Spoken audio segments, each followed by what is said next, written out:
नमस्कार, मैं हूं मनोज मानस। हमारी खास पेशकश जनहित में आपका स्वागत है और जनहित में आज हम बात कर रहे हैं मानसूनी कहर, जलमग्न गांव शहर।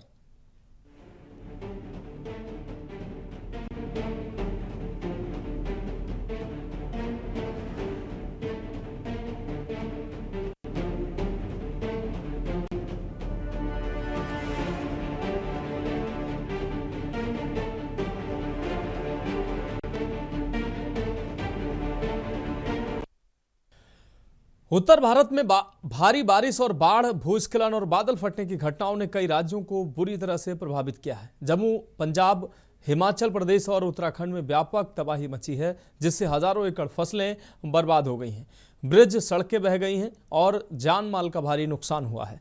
उत्तर प्रदेश, मध्य प्रदेश, छत्तीसगढ़ भी बाढ़ और बारिश से खासा प्रभावित है। केंद्र सरकार ने प्रभावित राज्यों के लिए केंद्रीय टीमों का गठन किया है, जो नुकसान का आकलन कर रही हैं। साथ ही स्थानीय प्रशासन राहत कार्यों में जुटा हुआ है। बाढ़ का सबसे भयावह रूप पंजाब में देखने को मिला है। राज्य सरकार के अनुसार अब तक 43 लोगों की पंजाब में मौत हो चुकी है।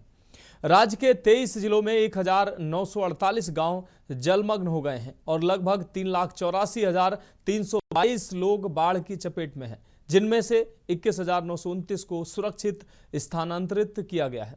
आंकड़ों के अनुसार 1,72,323 हेक्टेयर फसल क्षेत्र बुरी तरह से बर्बाद हो गया है।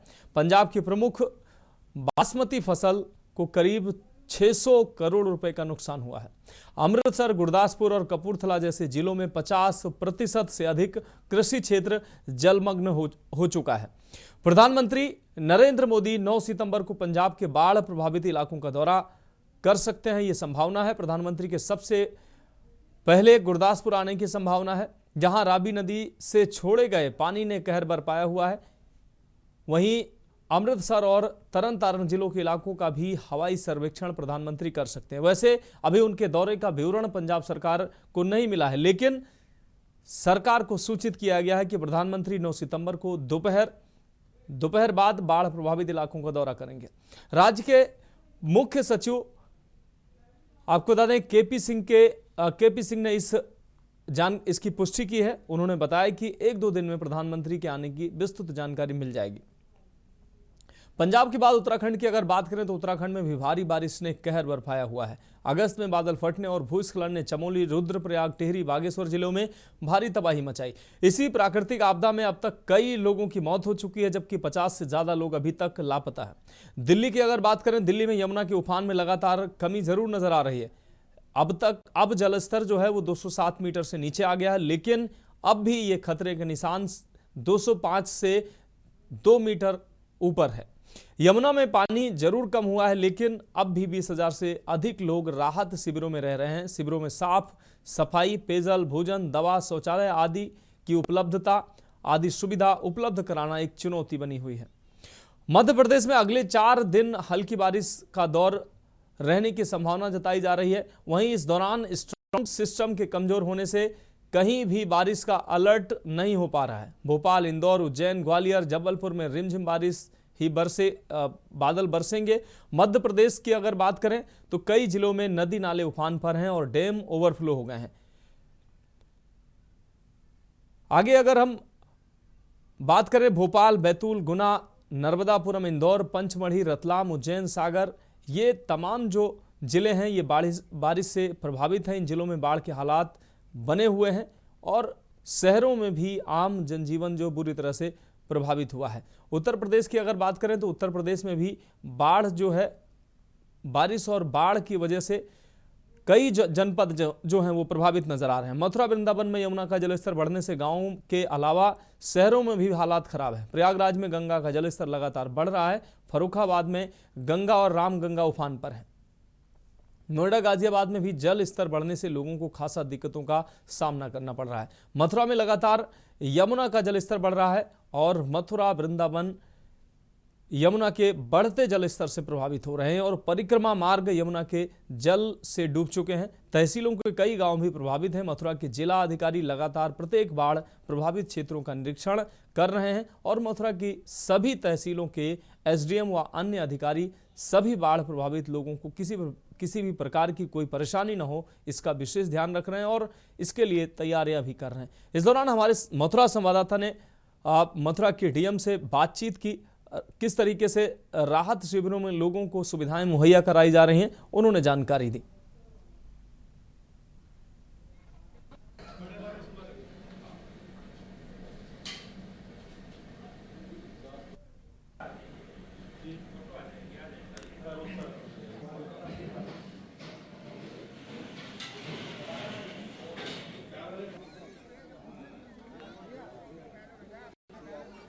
वृंदावन में जिलाधिकारी यहाँ पे जो बाढ़ प्रभावित लोग हैं उनके लिए सेंटर बनाए गए हैं, जहाँ पे पहुँचे हैं, जहाँ पे जो प्रभावित लोग हैं उनको खाना की व्यवस्था की है, रहने की व्यवस्था है। यहाँ पे जिलाधिकारी महोदय द्वारा साथ में खाना खाया गया है और तथा जो परेशान है उनको भी खाना खिलाया गया है। सर, आप यहाँ पे पहुँचे हो, आपके द्वारा यहाँ पे जो लोग पहुँचे हैं, यहाँ पे जो लोग हैं जो प्रभावित हैं बाढ़ से, उनको खाना खिलाया गया है, आपके द्वारा भी खाया गया, क्या कहेंगे आप? देखिए, ये सब हमारे परिवार के लोग हैं। थोड़ा यमुना जी में पानी ज़्यादा आया हुआ है, थोड़ा कष्ट में है, और वो क्या खा रहे हैं मैंने भी वही खाया, क्योंकि उससे ये पता चलता है कि जो हम लोग खा रहे हैं वही खा रहे हैं, मतलब जो यहाँ लोग आए हैं। और पूरा प्रयास है, और मैं धन्यवाद दूंगा प्रेम मंदिर के तिवारी जी को और श्री जगत गुरु कृपालु जी महाराज के परिवार को धन्यवाद दूंगा कि उन्होंने यहाँ इसका पूरा इस जो हमारा आश्रय स्थल है, यहाँ तीनों टाइम खाने के व्यवस्था का उन्होंने बीड़ा उठाया हुआ है। और सबको ऐसे समय में सबको सामने आना चाहिए। और मुझे लगता है जिस तरीके से पूरा संत समाज है वृंदावन का, मथुरा का, जिस तरीके से इस संकट की घड़ी में आगे आया है, किसी ने अपना पूरा आश्रम दिया हुआ है और पूरी तरीके से खाना खिला रहे हैं। यहाँ देखिए खाना खिला रहे हैं, कुछ जगह ये आपका अक्षय पात्र है वो खाना खिला रहे हैं, एक जगह इस्कॉन खाना खिला रहे हैं। तो इससे मतलब लगता है कि वास्तव में ये सब लोग मानव की सेवा के लिए ही बने हैं। और मुझे पूरा विश्वास है कि अगले 1-2 दिन में, आज रात से ही पानी कम होना शुरू हो जाएगा और ये 2-3 दिन में अगले समस्या का समाधान हो जाएगा और सारे लोग सकुशल अपने घरों को वापस जाएंगे। हमारे साथ जिलाधिकारी महोदय थे। आप देख सकते हैं सुबह से ही आज लगातार जो बाढ़ प्रभावित इलाके हैं उनका निरीक्षण कर रहे हैं, तो जगह जगह जाकर जो सेंटर होम बनाए गए हैं उनका भी निरीक्षण किया है। तो अभी यहाँ पे पहुंचे थे, जहाँ पे जो बाढ़ प्रभावित लोग हैं उनको भी खाना खिलाया है तथा खुद भी खाना खाया है। जिस तरीके से जो यहाँ पे खाना दिया गया है उनकी जो गुणवत्ता है उसको भी देखा है। लगातार जिलाधिकारी जो प्रशासन है वह लगा हुआ है, जो बाढ़ से प्रभावित लोग हैं उनको भी लगातार राहत दिलाने में लगा हुआ है। मैं अपने सहयोगी सुशील चौधरी के न्यूज़ मथुरा। तो उत्तर प्रदेश में मथुरा के बाद ग्रेटर नोएडा की अगर बात करें तो ग्रेटर नोएडा में भारी बारिश के बीच गंभीर हादसा सामने आया है। दोस्तों के साथ यमुना नदी में नहाने पहुंचा किशोर पैर फिसलने से नदी के बहाव में बह गया। मौके पर पहुंची पुलिस और एसडीआरएफ की टीम के साथ किशोर की तलाश जो है वो की जा रही है। उस तलाश में रेस्क्यू ऑपरेशन चलाया जा रहा है। सूचना मिलने के बाद परिजनों का रो रो कर फिलहाल बुरा हाल नजर आ रहा है। 4 साथियों के साथ मिलकर यमुना नदी में नहाने पहुंचा था लापता किशोर। जिला प्रशासन द्वारा बाढ़ की स्थिति को देखते हुए लोगों से हालांकि नदी किनारे न जाने की अपील भी की गई थी, लेकिन ग्रेटर नोएडा में यह घटना सामने आई है। ग्रेटर नोएडा के रबूपुरा थाना क्षेत्र के अंतर्गत मेहंदीपुर गांव की यह घटना सामने आई है। तो उत्तर प्रदेश, पंजाब, हरियाणा, मध्य प्रदेश, राजस्थान, पंजाब, ये तमाम राज्य हैं जो बाढ़ और बारिश की विभीषिका को झेल रहे हैं और इस दौरान जो राहत बचाव कार्य भी लगातार जारी है। लेकिन इन प्रदेशों में लगातार जो है बाढ़ का पानी लगातार बढ़ रहा है। ऐसे में लोगों को खासा दिक्कतों का सामना करना पड़ रहा है। तो मानसूनी कहर से लोग जो हैं वो परेशान हैं। पंजाब की अगर स्थिति की बात करें तो पंजाब में मौसम ने ज़्यादा तबाही मचाई हुई है। पंजाब में 50% कृषि क्षेत्र जो है इस बाढ़ और बारिश की चपेट में आया है, जिससे प्रभावित है। 43 लोगों की अब तक मौत हो चुकी है। सैकड़ों हजारों मवेशियों की मौत की भी खबर सामने आ रही है। राहत बचाव कार्य के लिए सेना लगाई गई है। एनडीआरएफ, एसडीआरएफ की टीमें पंजाब में राहत बचाव कार्य जरूर चला रही हैं, लेकिन पंजाब में आम आदमी से लेकर किसान से लेकर हर व्यक्ति जो है इस बाढ़ की विभीषिका को झेल रहा है और कहीं ना कहीं इन पीड़ित लोगों की आंखें जो हैं इस आस में हैं कि प्रशासन से, समाजसेवी संस्थाओं से उनको मदद पहुंचे ताकि इस संकट की घड़ी से वो निकल सकें।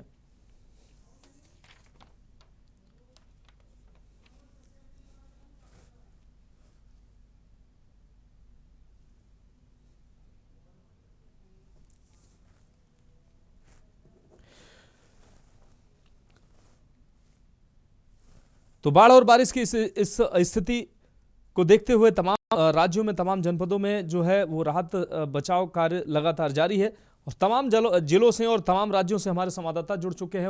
उनसे जानते हैं कि आखिर उनके राज्य में, उनके जिलों में क्या स्थिति बनी हुई है। उत्तर प्रदेश के गाजियाबाद से जयवीर मावी हमारे संवाददाता जुड़े हुए हैं। ग्रेटर नोएडा से हमारे साथ अशोक द्विवेदी जुड़े हुए हैं। मथुरा से सुशील चौधरी हमारे साथ जुड़े हुए हैं। पंजाब ब्यूरो चीफ विनोद गुप्ता हमारे साथ जुड़े हुए हैं। भोपाल से सुनील मालवी हमारे संवाददाता जुड़े हुए हैं। छत्तीसगढ़ के बस्तर से हमारे साथ दिलीप गुहा जुड़े हुए हैं। शिवनारायण संवाददाता देहरादून से हमारे साथ जुड़े हुए हैं। मनोज कश्यप हरिद्वार से कुछ ही देर में हमारे साथ जुड़ेंगे। बसंत कश्यप संवाददाता ऋषिकेश से हमारे साथ जुड़े हुए हैं। मधुर दरबारी प्रयागराज से भी हमारे साथ जुड़ेंगे। सबसे पहले हम विनोद गुप्ता का रुख करेंगे। पंजाब ब्यूरो चीफ हैं हमारे विनोद गुप्ता जी। अगर बाढ़ बारिश की बात करें तो पंजाब जो है सबसे ज्यादा इस समय प्रभावित नजर आ रहा है। पंजाब का आधा लगभग जो क्षेत्र है वो बाढ़ की विभीषिका झेल रहा है। पंजाब के जो लोग हैं वो बाढ़ की विभीषिका झेल रहे हैं। किसानों की फसलें जो है वो लगातार जो है वो फसलें जो पानी में डूबी हुई हैं। लोग उम्मीद लगा रहे हैं कि शासन प्रशासन से उनको राहत मिले। तमाम एनजीओ हालांकि वहां काम कर रहे हैं, तमाम समाजसेवी संगठन वहां काम कर रहे हैं, सेना वहां पर काम कर रही है ताकि जो लोग प्रभावित हैं उनको सुरक्षित स्थानों पर निकाला जा सके, उनको राहत मिल सके। लेकिन लोगों की समस्याएं कम होने का नाम नहीं ले रही हैं। विनोद जी, कैसी तस्वीरें सामने आई हैं और सबसे ज्यादा प्रभावित क्षेत्र कौन सा है? जी जी जी मनोज, देखिए जिस तरह से बात की जाए पंजाब के अंदर, तो पंजाब के अंदर इस समय जो है लगभग 46 मौतें जो है अब तक हो चुकी है बाढ़ पानी की वजह से, और 2 लाख हेक्टेयर कृषि भूमि जो है वो खराब हो चुकी है, बर्बाद हो चुकी है।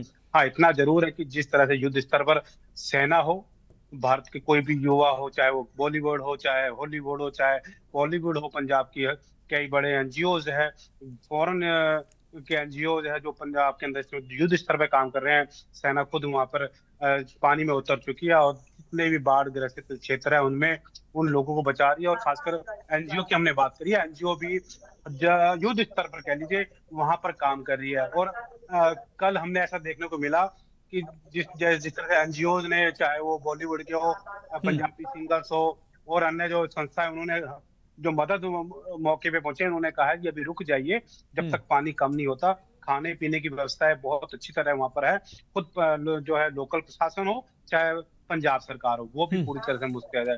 और लोगों ने आग्रह किया कि रुक जाए, अभी कैसे सामान ना भेजे जब तक पानी कम नहीं होता। पानी कम होगा, पानी कम होने के बाद जो है जो मिट्टी जो पानी के समय बह के आई है, जो खेतों के अंदर घरों के अंदर घुस गई है, उसको निकालने में ट्रैक्टर की जरूरत पड़ेगी। और आपको इतना मैं बता दूं, एक पंजाबी सिंगर है मनकी रातोलक, उन्होंने 10 ट्रैक्टर जो है इस समय बाढ़ ग्रसित क्षेत्रों में भेजे नए किसानों के लिए।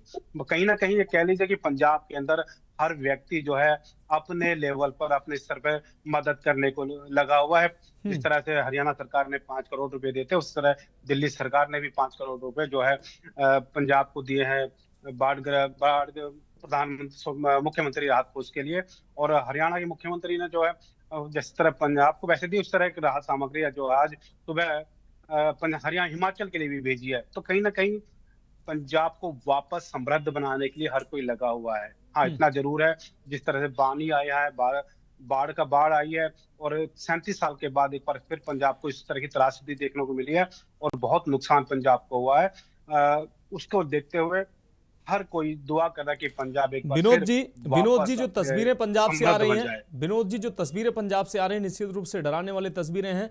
और बाढ़, जिन क्षेत्रों में बाढ़ का पानी उतर भी रहा है वो तबाही छोड़कर गया है। कुछ लोग जो जिन क्षेत्रों में पानी घटा है, लोग अपने घरों में वापस पहुंच रहे हैं तो उनके घर सुरक्षित नहीं है।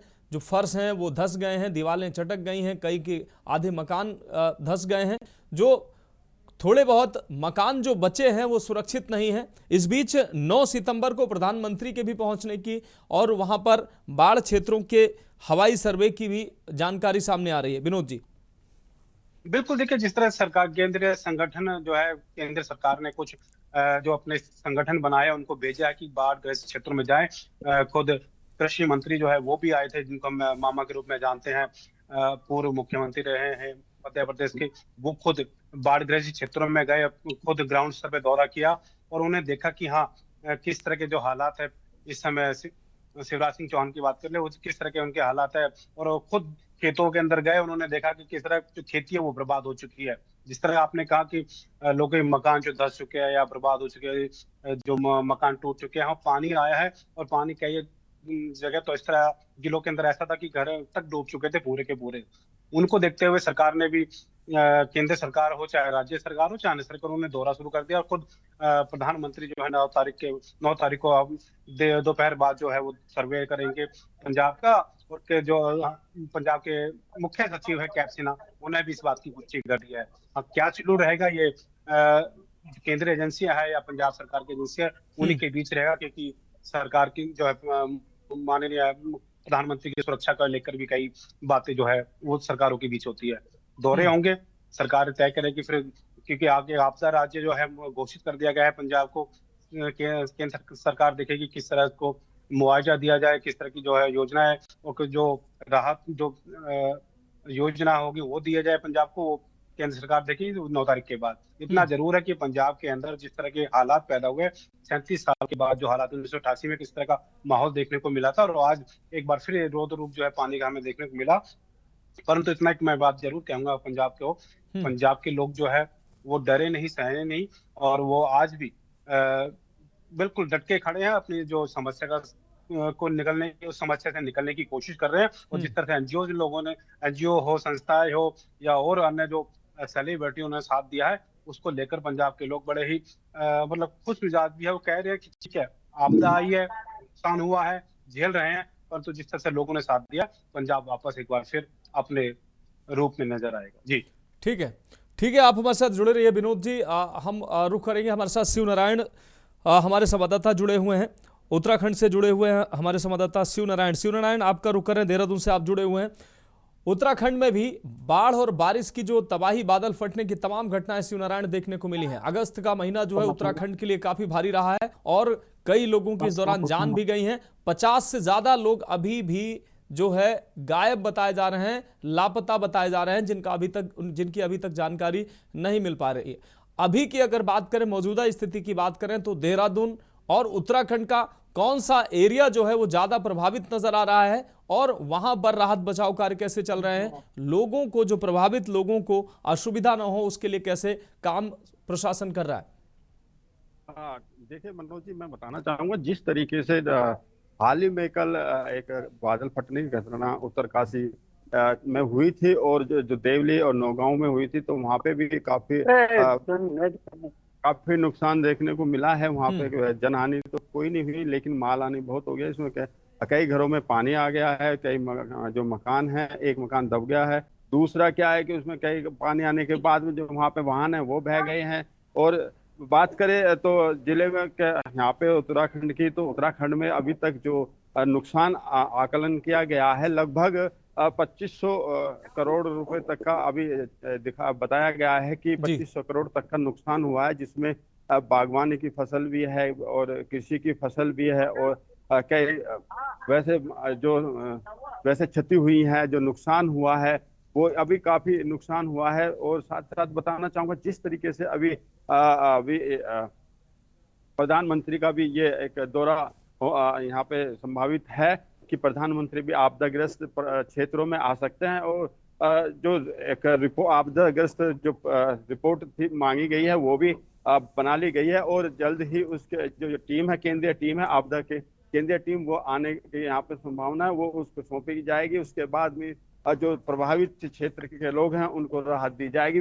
आपकी राहत की बात करें तो अभी प्रशासन और राज्य सरकार पूरे एक्टिव मोड पे है, युद्ध स्तर पर काम चल रहा है कि किसी तरह की कोई परेशानी ना हो। जैसे फिलहाल में अभी जो 2 तरह के मार्ग अभी खोले गए थे, तो उनमें से जो 4 धाम यात्रा को लेकर के केदारनाथ हो, बद्रीधाम हो, उसमें मार्ग खोल दिए गए थे, लेकिन गंगोत्री यमुनोत्री अभी रोक दिए गए थे। और वहीं सरकार ने भी और प्रशासन ने भी यात्री जो श्रद्धालु हैं उनसे अपील की है कि मौसम को देख करके, मौसम के और जो शासन प्रशासन है उनके दिशा निर्देश के अनुसार ही अपनी यात्रा करें, क्योंकि ऐसे में कई घटनाएं पूर्व में हो चुकी हैं कि यात्रियों को पता नहीं रहता।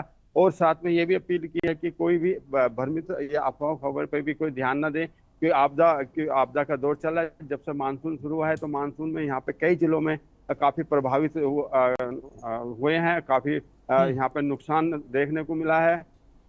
साथ ही साथ बताना चाहूंगा जिस तरीके से जो राहत की बात है तो जो सरकार द्वारा तो दिया जा रहा है, अन्य और विभागों द्वारा, चाहे वो बैंक हो या जी हो या सूर्यनारायण कोई भी विभाग हो, वो सब ठीक है। सूर्यनारायण आप हमारे साथ बने रहिए। दीपक गुहा हमारे साथ बस्तर से, छत्तीसगढ़ के बस्तर से हमारे संवाददाता जुड़े हुए हैं।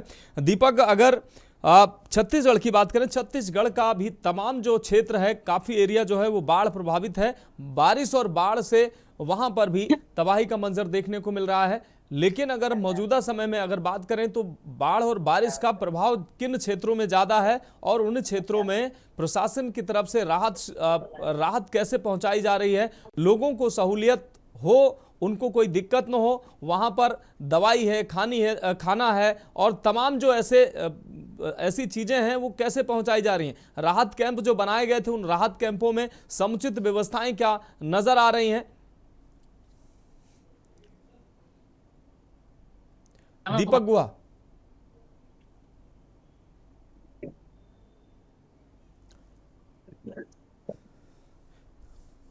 दीपक, क्या आप हमें सुन पा रहे हैं?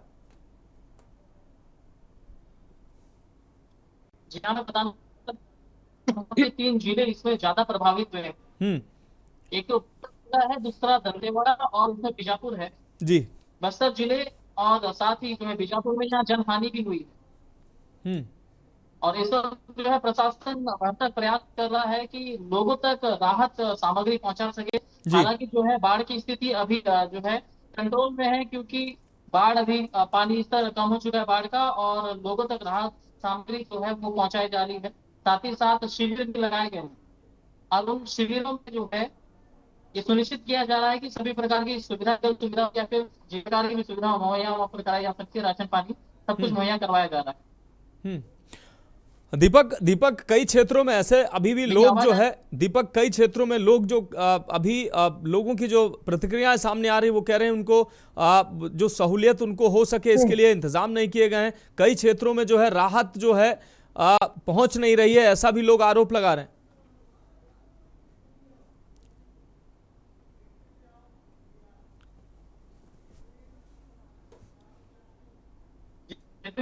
जो कट रहा है दोबारा कहेंगे।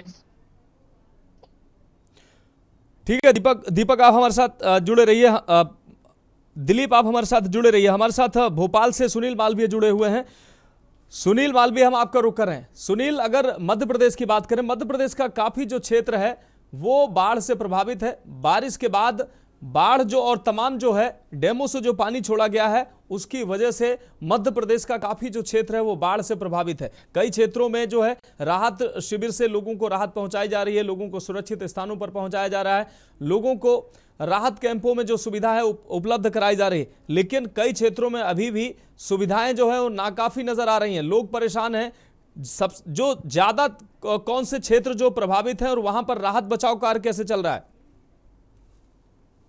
जी देखिए, बिल्कुल मनोज, निश्चित तौर से मध्य प्रदेश में अगर बात की जाए तो बाढ़ जैसे बिल्कुल हालत अभी नहीं दिख रहे हैं। हालांकि 2-4 दिन पहले मध्य प्रदेश के कुछ जिले हैं जहां पर बाढ़ जैसे हालत दिखे थे, लेकिन उन पर अभी काबू पा लिया गया। अगर बात की जाए पानी गिरने से जो बांध के गेट खोले गए, उस गेट के खोलने से जो तटीय क्षेत्र है, जो मतलब मध्यम वर्ग के जो मतलब क्षेत्र है, वहां पर जो बांध के साइड में जो लोग रहते थे वहां पर कहीं ना कहीं पानी घुस गया। लेकिन अभी फिलहाल ऐसी जो स्थिति है, बिल्कुल स्थिति को काबू कर लिया गया है, स्थिति नियंत्रण में है। और जो वहाँ के जो प्रभावित लोग हैं उनको बिल्कुल खाना दिया जा रहा है और चलने दो इसको मुख्यमंत्री मोहन यादव की तरफ से सभी जिले के जो अन्य कलेक्टर है उनको अलर्ट मोड पर रखा गया था और सभी जो एनडीआरएफ है, एसडीआरएफ की टीम को सख्त निर्देश दिए गए थे कि किसी भी प्रकार की किसी भी व्यक्ति को बाढ़ के हालात या डैम के जब गेट खुले किसी भी जो है नुकसान का किसी को भी नुकसान ना उठाना पड़े, उनके लिए पुख्ता इंतजाम किया जाए। जी मनोज। निश्चित रूप से सुनील, अगर बात करें मध्य प्रदेश के कई क्षेत्र जो ऐसे हैं, इंदौर में भी अभी भी कई क्षेत्र ऐसे हैं जो जहां पर बाढ़ का जो है वो कहर देखने को मिल रहा है। शहर की गलियों में जो है वो पानी भरा हुआ है। गांव जो है, कई गांव हैं, जो दर्जनों गांव हैं इंदौर के आसपास के और अन्य क्षेत्रों में बाढ़ से वो प्रभावित हैं। राहत कार्य हालांकि प्रशासन मुस्तैदी से कर रहा है, लेकिन कई क्षेत्रों में अभी भी जो है लोगों को राहत नहीं पहुंच पा रही है। ऐसी भी खबरें सामने आ रही हैं।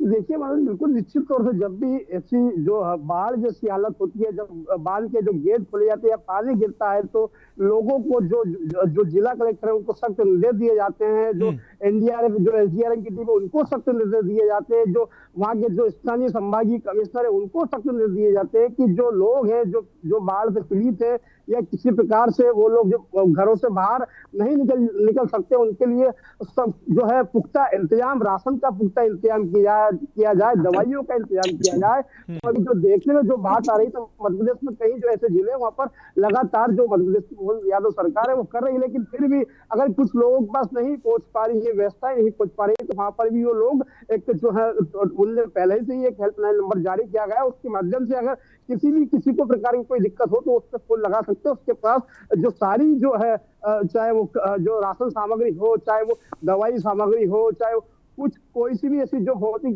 जो जीवन को चलाने के लिए सुचारू रूप से जो व्यवस्था लगे उसका उचित इंतजाम किया जाए। जी मनोज। ठीक है सुनील, आप जुड़े रहे हमारे साथ। अशोक द्विवेदी जी उत्तर प्रदेश के नोएडा से हमारे साथ जुड़े हुए हैं। अशोक, हम आपका रुख कर रहे हैं। अशोक, नोएडा में भी यमुना का कहर जो है वो देखने को मिल रहा है। दिल्ली से सटे कई क्षेत्रों में जो है बाढ़ के हालात बने हुए हैं। नोएडा की अगर बात करें तो नोएडा की अभी कैसी तस्वीरें सामने आ रही हैं? हालांकि कुछ क्षेत्रों में पानी घटा जरूर है, लेकिन वहां भी लोगों की जो जिंदगी है वो अभी तक पटरी पर नहीं आ पाई है। लोग जो है राहत शिविरों में अभी भी रहने को मजबूर हैं। मनोज, बिल्कुल मैं आपको बता दूं, हथनी कुंड बैराज से पानी छोड़ा जाने के बाद यमुना का जल स्तर जोरों से बढ़ा था। वहीं पहाड़ों पे हो रही बारिश को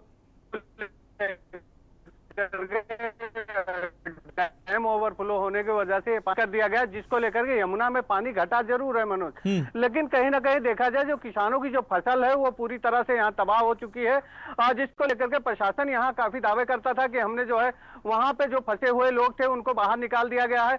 और उसके बाद वो लोग यमुना के बाहर आकर के पुश्ते पे उन्होंने अपना छोटा झोपड़ा बना लिया है, जो झुग्गी बना लिया, वहां रहने लगे और उनके लिए खाने और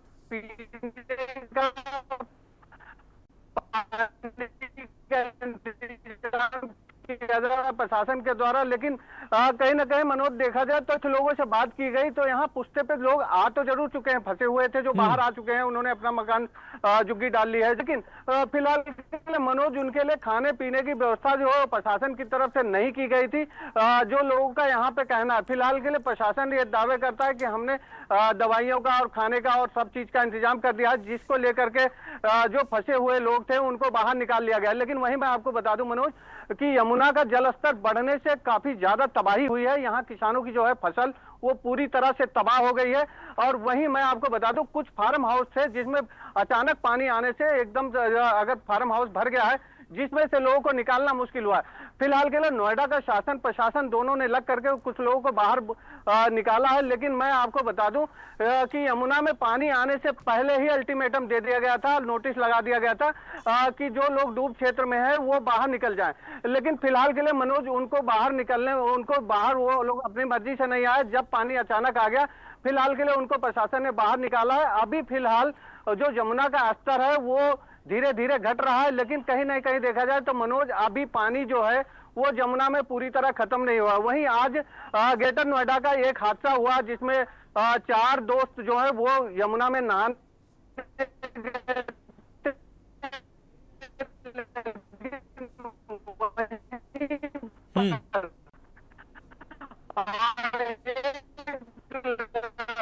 जो है पैर फिसलने से गई। प्रशासन की तरफ से जिन लोगों ने घर के एनडीआरएफ टीम ने जो है उसको ढूंढने का प्रयास किया, लेकिन फिलहाल के लिए मनोज देखा जाए जो चीज प्रशासन दावे करता है वो धरातल पे नोएडा में दिखाई नहीं दे रहा है मनोज। निश्चित रूप से अशोक, बहुत शुक्रिया आपका हमारे साथ जुड़ने के लिए। हमारे साथ सुनील मालवीय जुड़े। सुनील मालवीय, आपका भी बहुत शुक्रिया। दिलीप गुहा हमारे साथ जुड़े, आपका भी बहुत शुक्रिया। अन्य संवाददाता हमारे साथ लगातार जुड़े हुए हैं। एक छोटे से ब्रेक के लिए रुकेंगे। ब्रेक के बाद अन्य संवाददाताओं से जानकारी लेंगे कि आखिर उनके जनपद में बाढ़ और बारिश के बाद किस तरीके के हालात बने हुए हैं। एक ब्रेक के लिए रुकेंगे। आप देख रहे हैं के न्यूज, खबरों का सारथी।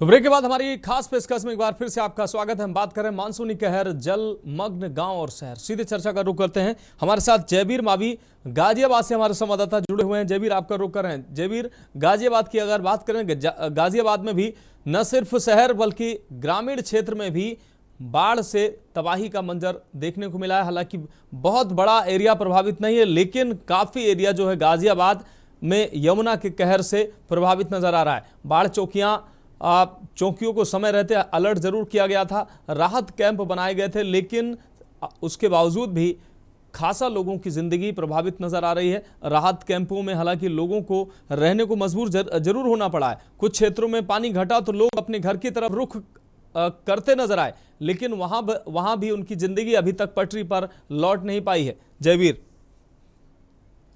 आपको बता दें कि जिस तरह से लगातार जो यमुना नदी की बात करें या फिर गाजियाबाद शहर में एक हिंडन नदी है जो गाजियाबाद शहर के बीच से निकलती है। यहाँ पर हिंडन और यमुना दो नदी है, जो दोनों ही नदियां काफी महत्वपूर्ण हैं। और दोनों ही नदियों की हम बात करें तो दोनों नदियों के किनारे यानी कि डूब क्षेत्र में अवैध कॉलोनियां तमाम बसा दी गई थी। तो नियमों की बात करें तो नियमों के विरुद्ध थी। और अब ऐसे में क्योंकि बड़ी संख्या में लोग रहते हैं और वहीं पानी बढ़ने के कारण जो अवैध कॉलोनियां हैं यानी कि जो डूब क्षेत्र में बने हुए मकान हैं वहां पर पानी पहुंचा है। अब क्योंकि जिस तरह से लगातार बाढ़ की जो संभावनाएं जताई जा रही थी, उसको लेकर जिला प्रशासन पूरी तरह से अलर्ट मोड पर था। और बाढ़ चौकियों की बात करें, निगरानी चौकियों की बात करें, तमाम जगह पर कर्मचारी तैनात किए गए थे। वहीं यमुना में जो पचायरा में बाढ़ चौकी है वहां पर एनडीआरएफ की टीम भी लगा दी गई थी नाव के साथ, यदि कोई त्रासदी होती है तो उसको किसी भी स्थिति से निपटा जा सके। आज लोनी विधायक नंदकिशोर गुर्जर और जिला नगर पालिका तहसील और लोनी प्रशासन की टीम ने यहाँ पर जो विस्थापित लोग यानी कि जो डूब क्षेत्र से निकाल कर बाहर जिनका बाढ़ क्षेत्र बनाए गए थे वहां पर उनके खाने के पैकेट और जो आवश्यकता की चीजें हैं उनको वितरित की गई हैं। जिला प्रशासन पूरी तरह से अलर्ट मोड पर है और किसी भी तरह से जो बाढ़ प्रभावित है उनकी सभी समस्याओं को हल करने की लगातार बात कर रहा है, जिसके लिए लगातार प्रशासन कार्य भी कर रहा है। जिला के तमाम प्रशासनिक अधिकारी लगातार बाढ़ चौकियों का, बाढ़ क्षेत्र का, जहाँ यमुना नदी के किनारे जो जगह है चाहे बंदा हो उसके निगरानी में लगे हुए कि किसी तरह की कोई समस्या ना हो। हालांकि अब क्योंकि लगातार जल स्तर धीरे धीरे घट रहा है, लेकिन अभी भी यदि हम इस समय की बात करें तो यमुना का जो जल स्तर है खतरे के निशान से अभी भी ऊपर ही चल रहा है। लेकिन जो खतरा था वो लगभग अब टलता हुआ नजर आ रहा है, क्योंकि जो हरियाणा के जो हथनी बैराज से जो पानी छोड़ा जाता है उसकी संख्या जो कैपेसिटी है वो कम हो चुकी है और वही आगे पानी जा रहा है। लगातार पानी जो है फ्लो में चल रहा है, तो जिसके चलते यदि पानी रुकता है, आगे कहीं रुकावट आती है तो बाढ़ की संभावनाओं से भी इनकार नहीं किया जा सकता। बंधा भी कई जगह से क्षतिग्रस्त था, जिसको अब जिला प्रशासन ने निरीक्षण करने के बाद उसको मरम्मत करा दिया गया है। यहाँ पर जेसीबी मशीन भी लगा दी गई है कि जहाँ पर संभावना है कि यहाँ पानी निकल सकता है वहां पर जेसीबी मशीन भी तैनात की है।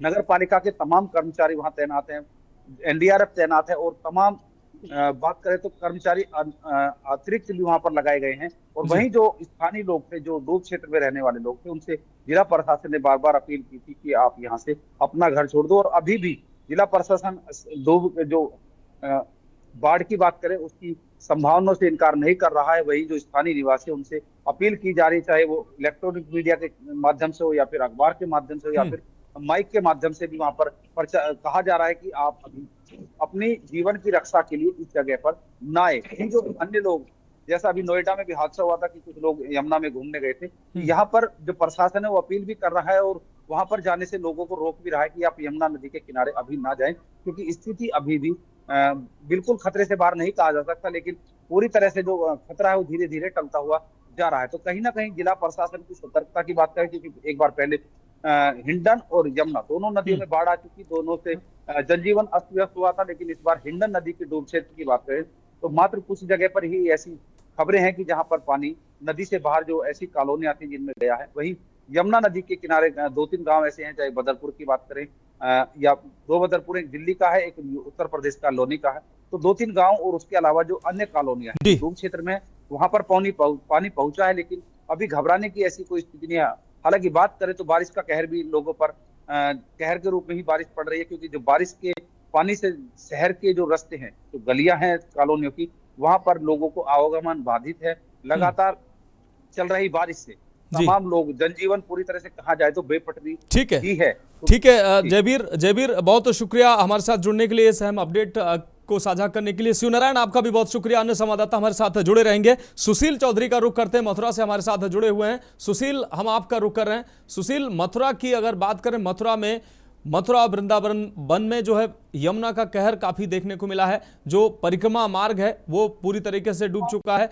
भक्त जो है बड़ी संख्या में मथुरा में पहुंच रहे हैं, वृंदावन में पहुंच रहे हैं, लेकिन वहां पर बाढ़ से वो काफी प्रभावित हो रहे हैं। प्रशासन हालांकि तमाम व्यवस्थाएं कर रहा है, लेकिन फिर भी जो है वो व्यवस्थाएं नाकाफी साबित हो रही हैं। सुशील, तो मैं आपको बता दूं कि मथुरा में यमुना जी का जो जल स्तर है वो खतरा के निशान से ऊपर पहुंच चुका है। लगातार प्रशासन द्वारा भी जगह जगह जाकर निरीक्षण किए जा रहे हैं। जिलाधिकारी चंद्रप्रकाश सिंह व एसएसपी श्लोक कुमार द्वारा भी लगातार निरीक्षण किए जा रहे हैं। मैं आपको वृंदावन की बात करूँ तो वृंदावन के जो खादर के इलाके हैं, उन जो खादर में जो कॉलोनियां बसी हुई हैं उनमें पानी भर गया है, और जो परिक्रमा मार्ग है उस पर भी पानी जल भराव की स्थिति हो गई है। जिस तरीके से जल भराव की स्थिति, उसको लेकर प्रशासन अलर्ट मोड पर है, लगातार निरीक्षण करने रहा है। जिस तरीके जो घरों में जो लोग हैं वो फंसे हुए हैं, उनको भी रेस्क्यू कर बाहर निकाला जा रहा है। तो जगह जगह तो सेंटर बनाए गए हैं, राहत सेंटर बनाए गए हैं, जहाँ जो शिविर हैं उनमें जो बाढ़ से प्रभावित लोग हैं उनको पहुंचाया जा रहा है। उनको खाने पीने की उचित व्यवस्था की जा रही है। जिस तरीके से रहने खाने की जो व्यवस्था है, प्रशासन द्वारा लगातार उनका निरीक्षण किया जा रहा है। मैं आपको बता दूं केंद्रीय की टीम लगातार 2 दिन से जिलाधिकारी के साथ घूम रही है। जो जिलाधिकारी द्वारा जो निरीक्षण किए जा रहे हैं उनका उनके साथ है। देखा जा रहा है कि जिस तरीके से जो व्यवस्था है, अगर मैं ग्रामीण क्षेत्र की बात करूं तो जो गांव है उनमें यमुना जी का जो पानी है लगातार जलभराव हो रहा है, जिससे कुछ मकान है उनमें भी पानी भर गया है। लेकिन अगर मथुरा की बात करूं तो अभी तक किसी तरह की यहाँ पे जनहानि देखने को नहीं मिली है। सुशील, मैं देख रहा था कई आश्रमों को, सुशील कई आश्रमों में जो है राहत शिविर बनाए गए हैं, कई आश्रमों में राहत शिविर बनाए गए हैं। मथुरा में कई समाजसेवी संगठन है, लोगों को राहत पहुंचा रहे हैं। डीएम जो है एक एक शिविर में जाकर लोगों से बातचीत कर रहे थे, उनको खाना पीना कैसे मिल रहा है, खुद खाना टेस्ट कर वो जांच रहे थे कि आखिर जो राहत शिविरों में खाना दिया जा रहा है वो ठीक दिया जा रहा है, नहीं दिया जा रहा है, और लोगों से वो बातचीत भी कर रहे थे। बिल्कुल, मैं आपको बता दूं कल शाम जिलाधिकारी द्वारा जो वृंदावन में सेंटर बनाए गए हैं, जहाँ पे जिलाधिकारी पहुंचे थे, यहाँ केंद्रीय टीम भी पहुंची थी, जहाँ जिलाधिकारी ने जो यहाँ पे बाढ़ लोग हैं उनको जो खाना दिया जा रहा था, उन्होंने साथ पहले तो खुद जो पीड़ित लोग हैं उनको अपने हाथों से खाना खिलाया। उनकी सारी टीम एसडीएम वगैरह जो भी थे उन्होंने भी खाना खिलाया। फिर बाद में जो खाना है उसकी गुणवत्ता चेक करने के लिए खुद भी भोजन खिलाया। जिसके बाद लगातार जो जिलाधिकारी हैं वह नजर बनाए हुए हैं। कल की बात करूं तो कल मार्च क्षेत्र भी है, कई जो गांव हैं उनमें जिलाधिकारी पहुंचे थे, जहां जो सेंटर होम बनाए गए हैं यहाँ पे निरीक्षण किया, तथा एक जगह जहाँ पे जो सेंटर बनाया गया उस पर जिलाधिकारी ने आदेश दिए कि जो यहाँ पे कुछ बच्चे थे उनके लिए सुबह शाम दूध भी दिया जाए, जिससे कि किसी प्रकार की जो बच्चे वगैरह हैं किसी को कोई दिक्कत का सामना नहीं करना पड़े। जिलाधिकारी लगातार कह रहे हैं कि जो आपदा का समय है उसमें जो लोग पीड़ित हैं उनकी सहायता की जाए, उनको किसी भी प्रकार की जो कोई हानि नहीं हो उसका पूरा ख्याल रखा जा रहा है। सुबह आज एक वीडियो भी वायरल हुआ था तो सोशल मीडिया पे, जिसके बाद जिलाधिकारी द्वारा ग्रुप पे डाला गया और जो अधिकारी हैं उनको निर्देश दिया गया, तथा आज उस गांव में जाके उस जगह का निरीक्षण किया गया तो पाया गया कि वहाँ पे पहले से ही 2 नाव लगी हुई है, लेकिन कुछ लोग हैं जो एडवेंचर करने के लिए ऐसी वीडियो बनाकर वायरल कर रहे हैं। जिलाधिकारी द्वारा लगातार निर्देश दिए जा रहे हैं किसी प्रकार से जो लोग हैं वह एडवेंचर नहीं कर रहे हैं, वो कोई भी व्यक्ति अपनी जान को खतरे में नहीं डाले, और प्रशासन द्वारा जो व्यवस्था की जा रही है जो बाढ़ प्रभावित लोग हैं वह उसका लाभ उठाएं, और जो समाज सेवी लोग हैं उनसे भी लगातार जो जिलाधिकारी आग्रह कर रहे हैं कि जो राहत इस समय जो बाढ़ की जो प्रकोप है उसमें जो पीड़ित लोग हैं उनकी सहायता की जाए। और निश्चित रूप से सुशील आप जुड़े रहिए हमारे साथ, आप जुड़े रहिए हमारे साथ। कई जगह ऐसा देखा जा रहा है प्रशासन अपनी जीतोड़ मेहनत कर रहा है, शासन भी नजर बनाए हुए, लेकिन लोग जो है वो मानने को तैयार नहीं। कई जगह ऐसा देखने को मिलता है कि लोग एडवेंचर के चक्कर में नदियों के किनारे जाते हैं, जबकि लगातार प्रशासन फरमान जारी कर रहा है कि नदियों के किनारे मत जाए, चाहे गाजियाबाद हो, चाहे प्रयागराज हो, चाहे मथुरा हो और चाहे नोएडा की बात हो। अधिकारियों के तमाम गुहार लगाने के बावजूद भी, प्रशासन के गुहार लगाने के बावजूद भी लोग जा रहे हैं और अपनी जिंदगी भी खतरे में डाल रहे हैं। हमारे साथ बसंत कश्यप ऋषिकेश से जुड़े हुए हैं। बसंत, ऋषिकेश की अगर बात करें, ऋषिकेश में भी उत्तराखंड के साथ साथ ऋषिकेश में भी भारी बारिश और बाढ़ से तबाही का मंजर देखने को मिला। अगस्त का महीना जो है वो पूरे उत्तराखंड के लिए काफी भारी गुजरा है। अभी के हालात की अगर बात करें तो ऋषिकेश में कैसे हालात बने हुए हैं? राहत बचाव कार्य जो अभी तक चलाया जा रहा था अभी भी जारी है? बाढ़ से लोगों को जो प्राकृतिक आपदा से लोगों को राहत मिली है या अभी भी वैसी स्थितियां बनी हुई हैं? कुल मिलाकर लोग जो है जो प्रभावित थे उनको वहां पर मदद पहुंचाई जा रही है?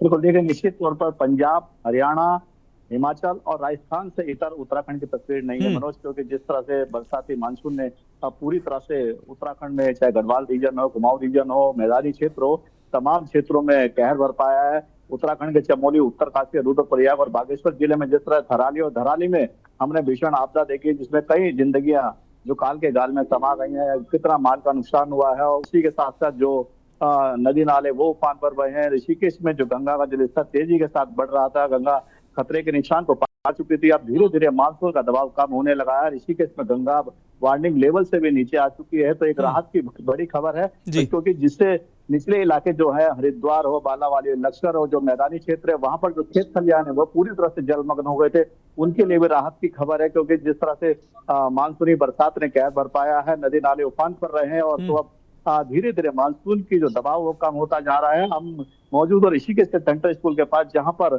खुला मैदान है, बच्चे यहाँ पर खेलने आते हैं। हालांकि पानी से लबालब ये मैदान है, क्योंकि अब बच्चे खेल नहीं पा रहे हैं। मानसूनी बरसात में इतना क्षति पहुंचाई है, चाहे फिर वो मैदानी क्षेत्र हो या फिर पहाड़ का क्षेत्र हो, तमाम क्षेत्रों में जो क्षति पहुंचाई है उसकी भरपाई हालांकि करना बड़ा मुश्किल है, क्योंकि जान की भरपाई बड़ा मुश्किल है, माल की भरपाई हो सकती है। मुख्यमंत्री ने खुद 5,702 करोड़ रुपए की राहत लीडरशिप से, केंद्रीय लीडरशिप से मांग की है, जिससे कि जो लोग हैं जिनके घर बह गए हैं उनको दोबारा घर मिल सके, और जो नदी नाले के किनारे जो लोग रहते हैं उनको राहत सामग्री मुहैया कराई जा सके। इस तरह की व्यवस्था मुख्यमंत्री खुद करा रहे हैं।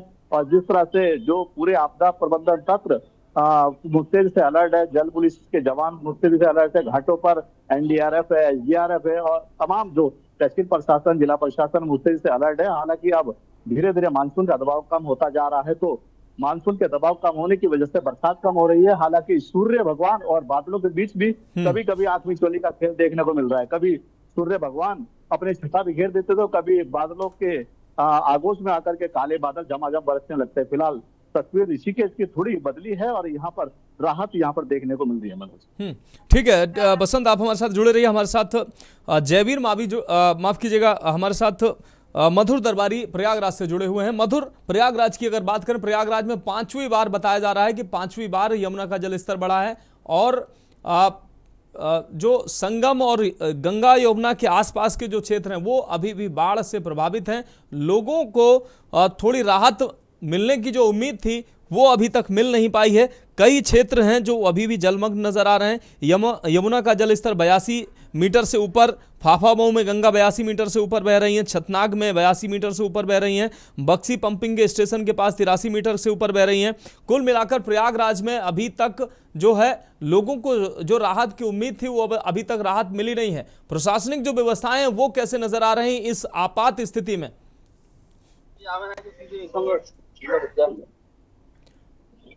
मधुर, फोन अनम्यूट कर लीजिए।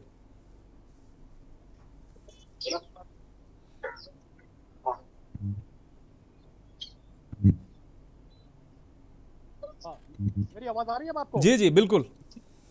मैं आपको बता दूं, जहाँ तक प्रयागराज की बात है तो प्रयागराज ने पिछले 47 साल का रिकॉर्ड यहाँ पे टूट गया है, क्योंकि इसके पहले जो पहले के लोग हैं उनसे बात करने पे ये पता चल रहा है ये जो बनी है, यहाँ पे हालात जो बने हैं, इसके पहले 1978 में ऐसे हालात बने थे। इसके बाद ये पहली बार ऐसा है 2025 में, जब ये 5वीं बार है जब प्रयागराज के अंदर गंगा और यमुना अपने पूरे उफान पे है। और एक तरीके से पूरा जो संगम का क्षेत्र है, जैसा कि आप महाकुंभ में जब हम चल रहा था तो हम लोग करोड़ों घाट है वो पूरी तरह से जलमग्न हो चुके हैं। और इसके साथ साथ जितने भी आपके जैसे हो गया आपका, इसके साथ घाट तो भी आपके यहाँ पे जो वो सारे यहाँ जो क्षेत्र है आपका गंगा यमुना का, वो पूरी तरीके से जलमग्न हो चुका है। और यहाँ तक कि जो आपके चाहे वो 2 घाट आपको मैं बता दूं, रसूलाबाद घाट है जहाँ पे शव दहन किया जाता है, और उसके साथ साथ दारागंज घाट है वहां पे भी शव दहन किया जाता है। लेकिन अब हालात ये बन चुके हैं कि वो घाट पूरी तरह जलमग्न है, और जो चिताएं हैं उनको सड़क पर जलाने के लिए उनके परिजन वहां पे जो है मजबूर हैं, और जो लकड़ियां हैं वो कभी कभी बह करके बाहर रह जाती हैं। उन लकड़ियों को वहां पे चुन करके सड़क पर रखा जाता है, और फिर उसके बाद उन शव का दहन किया जाता है। तो आप एक तरह से समझ लीजिए जो भी तराई क्षेत्र है गंगा यमुना के साथ रिवर बैंक जिसे कहते हैं, वो पूरा क्षेत्र जो है काफी लंबे एरिया में, कई किलोमीटर में वो एरिया है, उसको पूरी तरह से जो पानी ने अपने जद में ले लिया है और वो पूरी तरह से जलमग्न है। इसके साथ साथ इसकी तैयारियां भी प्रशासन की, जहां तक बात है, प्रशासन पूरी तरह से अलर्ट मोड में है, क्योंकि 88 करीब जो आपकी बाढ़ चौकियां हैं उनको जो फिर से मुस्तैद कर दिया गया है, और निगरानी के लिए कहा गया कि जहां पे भी इस तरह के हालात बने वहां पे देखा जाए। उसके साथ साथ आपदा के लिए जो राहत के जो शिविर है कर दिया गया है, और उसको एक्टिव करने के बाद अगर वहां पे कुछ ऐसा स्थिति बनती है तो उसको फिर से वापस वहां पे आपदा राहत कोष है, वहां पे उनको आदमियों को, जो लोग हैं उनको, पीड़ितों को वहां भेजा जा सकता है। इसके साथ साथ मैं आपको बता दूं कि जो वो पूरा क्षेत्र है वो उसमें कई एरिया, जैसे दारागंज हो गया आपका, छोटा बगाड़ा, बड़ा बगाड़ा, झूसी, अरेल, ये सारे नाम आपने सुने होंगे। और जो संगम नोज जिसे बड़ा ही काफी पॉपुलर नाम था, पूरे दुनिया के अंदर उसके बड़ा चर्चा थे, वो इस समय पूरी तरह से जलमग्न है, वहां पे जाना जो है नामुमकिन है। तो आप समझ सकते हैं ये 5वीं बार ऐसा हुआ है। लेकिन इसी के बीच में बड़ी सुखद घटना भी घटित हुई है प्रयागराज संगम के ऊपर, जहाँ पे जो लेटे हुए हनुमान जी हैं, बंधुआ के हनुमान जी है, वो कहीं ना कहीं वहां पे देखा जाए तो ये 5वीं बार ये भी एक इतिहास बना है कि जो लेटे हुए हनुमान जी, उनको गंगा मैया ने 5वीं बार स्नान कराया है। और ऐसा वहां के जो पुजारी हैं, वहां के जो आसपास के लोग हैं, जो पुराने लोग हैं, उनका कहना है कि ऐसा इतिहास में शायद पहले कभी भी नहीं हुआ है। तो ये एक बहुत बड़ी, एक कह सकते हैं कि दुर्लभ संयोग भी बना है। एक अच्छा जो दर्शन शास्त्री है उनके लिए, दर्शनों जो श्रद्धालु है उनके लिए बहुत अच्छी खबर भी एक तरीके से देखा जाए तो यहाँ पे है। और जो हनुमान जी का जो स्वरूप है वो वहां से निकाल करके उसको ऊपर के जो मंदिर है वहां शिफ्ट कर दिया गया है। वहां पे जो है सारी पूजा अर्चना चल रही है, और वो पूरा जो वहाँ के जो बलवंत गिरी महाराज जो वहाँ के हैं वो पूरे उसको जो है पूरी तरीके से पूजा पाठ करा रहे हैं। और पूरे श्रद्धालुओं की भीड़ उसी तरीके से मैं आपको बता दूं कि उमड़ रही है। लोगों में भले ही जो है एक दहशत का माहौल है, क्योंकि इस समय जो बाढ़ का प्रकोप यहाँ पे कहीं ना कहीं दिखाई पड़ रहा है। भले ही अभी वो सिटी के अंदर नहीं है, लेकिन जो आपका रिवर बैंक एरिया है, जैसा मैंने आपको बताया, जो तराई क्षेत्र है, वहां पे कई मोहल्ले अभी भी जो है पानी के जद में है, कई गांव जो है अभी पानी के जद में है। लोग काफी हद तक नावों पे जाने के लिए मजबूर हैं। और इसके साथ साथ जैसा मैंने आपको बताया, जो हनुमान जी का जो है उसके लिए अभी भी लोग दर्शनार्थी हैं, और लोग दर्शन करने के बराबर वहां पहुंच रहे हैं। इसके साथ साथ जहां तक आपको बताते हैं कि प्रशासन जो है उसकी तैयारियां वो भी काफी चौक चौबंद है। जैसा कि मैंने आपको बताया कि 88 बाढ़ चौकियां रखी गई हैं, आपदा राहत कोष बनाए गए, SDRF NDRF की जो वहां पे जो टीमें हैं वो पूरी तरह सक्रिय हैं, जल पुलिस पूरी तरह सक्रिय है। लेकिन उसके बावजूद देखा जाए तो बीच बीच में कई ऐसी घटनाएं हुई हैं जो कि नहीं होनी चाहिए थी। लोग सेल्फी लेने के लिए वहां पहुंच रहे हैं, उसके साथ साथ वहां पे लोग उसको जो है एक एंजॉयमेंट तरीके से वहां पे लेने जा रहे हैं, लोग नहाने जा रहे हैं। इसी बीच में अभी हाल में 2-3 दिन पहले 4-5 दोस्त वहां पे गए थे नहाने के लिए यमुना नदी में, जिसमें से 4 जो है बच गए, लेकिन एक डूब गया। डूबे 5 थे, लेकिन उन 5 में से 4 को बचा लिया गया और एक की मौत हो गई। इस तरह की कई छोटी मोटी घटनाएं जो है, कई बड़ी बड़ी घटनाएं यहाँ देखने को मिल रही है। हर दूसरे चौथे दिन 5वें दिन एक आध लोग जो है डूब के उनकी मौत हो रही है। सेल्फी लेने के चक्कर में लोग जो है वो पानी में फिसल जा रहे हैं, गिर जा रहे हैं। तो काफी हद तक चाक चौबंद जरूर है, लेकिन अभी भी अलर्ट पूरी तरीके निश्चित रूप से चाक चौबंद व्यवस्थाएं जरूर है, लेकिन कहीं ना कहीं लोग प्रशासन की जो अपील है उसका उल्लंघन करते हैं और खुद अपनी उनकी जान पर बनाती है। हाँ, आप हमारे साथ मधुर जुड़े रहिए। विनोद गुप्ता जी, ब्यूरो चीफ पंजाब, हमारे साथ लगातार जुड़े हुए हैं। विनोद गुप्ता जी, अगर बात करें पंजाब की, हरियाणा की, तो हरियाणा और पंजाब पिछले 30-35 सालों में बाढ़ से इतना कभी प्रभावित नहीं रहे हैं। जैसा कि अभी मधुर दरबारी कह रहे थे कि पिछले 45 साल का रिकॉर्ड इस बार टूटा है, तो पंजाब में मुझे लग रहा है 30 से 35 साल का इस बार रिकॉर्ड टूटा है। हरियाणा में जो गुरुग्राम जैसे शहर हैं, इतने व्यवस्थित और हाईटेक शहर हैं, वहां पर जो सड़कें हैं और जो सबसे ज्यादा पॉश इलाके थे, वहां पर घुटनों घुटनों कमर कमर भर पानी भरा हुआ था। हाईटेक जो मल्टी स्टोरी बिल्डिंगें बनी हुई थी, उनके जो नीचे के जो फ्लोर थे वो पूरी तरीके से डूबे दिखाई दिए। तो ये तस्वीरें, इन तस्वीरों के बीच में प्रशासन के लिए तो निश्चित रूप से ये बड़ी चुनौती होगी।